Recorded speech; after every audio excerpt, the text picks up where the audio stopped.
নমস্কাৰ বন্ধু বান্ধৱীসকল, আপোনালোকৰ বাবে বহুতে ভাল খবৰ আহিল। পুনৰ আপোনালোকক গ্ৰেড 3 এণ্ড গ্ৰেড 4 নতুন চাকৰি মুকলি কৰা হৈছে আৰু এই পদমৰ মাহিলী দৰমহাও যথেষ্ট ভাল। আপোনালোকক 30,000 পৰা আপোনালোকক মাহিলী দৰমহা দিয়া হ'ব আৰু আপোনালোকে 10 পাছ 12 পাছ ডিগ্ৰী পাছ কৰা হ'লেও আপোনালোকে এই পদমৰ বাবে আবেদন কৰিব পাৰিব।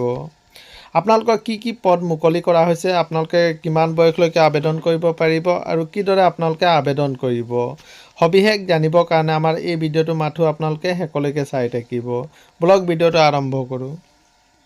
আপোনালোকে চাব পাৰে আপোনালোকৰ চেণ্ট্ৰেল পলিউশ্যন কণ্ট্ৰল বৰ্ডৰ ফালৰ পৰা এইসমূহ ভেকেঞ্চি আপোনালোকৰ মুকলি কৰা হৈছে আৰু টোটেল আছে আপোনালোকৰ 68টা ভেকেঞ্চি আপোনালোকৰ গ্ৰেড 3 এণ্ড গ্ৰেড 4-ৰ।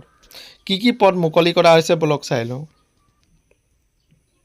আপোনালোকে চাব পাৰে বিভিন্ন ধৰণৰ পদ আপোনালোকৰ মুকলি কৰা হৈছে, যেনেকৈ আপোনালোকৰ চাইণ্টিষ্ট, এছিষ্টেণ্ট ল' অফিচাৰ, আপোনালোকৰ টেকনিকেল ছুপাৰভাইজাৰ, আপোনালোকৰ assistant technical supervisor, assistant accountant, assistant junior translation, এনেকৈ ধৰণৰ বিভিন্ন ধৰণৰ পদ আপোনালোকৰ মুকলি কৰা হৈছে আৰু লগতে আপোনালোকৰ MTSৰো ভেকেঞ্চি আপোনালোকৰ মুকলি কৰা হৈছে আৰু মাহিলী দৰমহাও যথেষ্ট ভাল। আপোনালোকে চাব পাৰে কিছুমান পদৰ বাবে আপোনালোকক 35,000 পৰা আপোনালোকক মাহিলী দৰমহা দিয়া হ'ব আৰু কিছুমান পদৰ বাবে আপোনালোকৰ 25,000 পৰা আপোনালোকক মাহিলী দৰমহা দিয়া হ'ব আৰু কিছুমান পদৰ বাবে আপোনালোকক 18,000 পৰা আপোনালোকৰ মাহিলী দৰমহা দিয়া হ'ব আৰু বয়সৰ সময়সীমা বিচৰা হৈছে। আপোনালোকে চাব পাৰে কিছুমান পদৰ বাবে আপোনালোকক 18 বছৰ পৰা 30 বছৰলৈকে জেনেৰেল কেটেগৰীয়ে আবেদন কৰিব পাৰিব আৰু কিছুমান পদৰ বাবে আপোনালোকে 18 বছৰ পৰা 27 বছৰলৈকে জেনেৰেল কেটেগৰীয়ে আবেদন কৰিব পাৰিব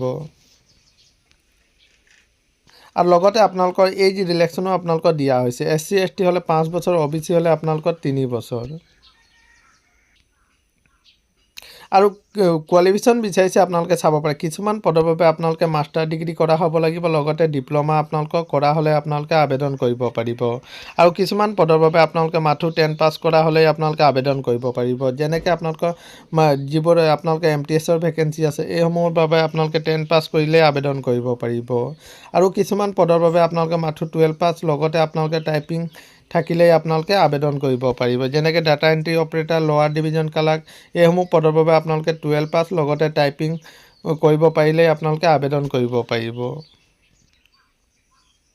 আৰু এই পদমৰ বাবে আপোনালোকে অনলাইন যোগে আবেদন কৰিব লাগিব। অনলাইন এপ্লাই আৰম্ভ হৈছে, আপোনালোকে চাব পাৰে 7 এপ্ৰিলৰ পৰা আপোনালোকৰ অনলাইন এপ্লাই আৰম্ভ হৈ গৈছে আৰু আপোনালোকে লাষ্ট ডেট ৰখা হৈছে আপোনালোকে 27 এপ্ৰিললৈকে আপোনালোকে এই পদমৰ বাবে আবেদন কৰিব পাৰিব। এইটো আছিলে বন্ধু বান্ধৱীসকল এটা সৰু সুৰা ইনফৰ্মেশ্যন। সদায় এইদৰে জব নটিফিকেশ্যন পাই থাকিবৰ কাৰণে চেনেলটো ছাবস্ক্ৰাইব কৰি দিব। ধন্যবাদ।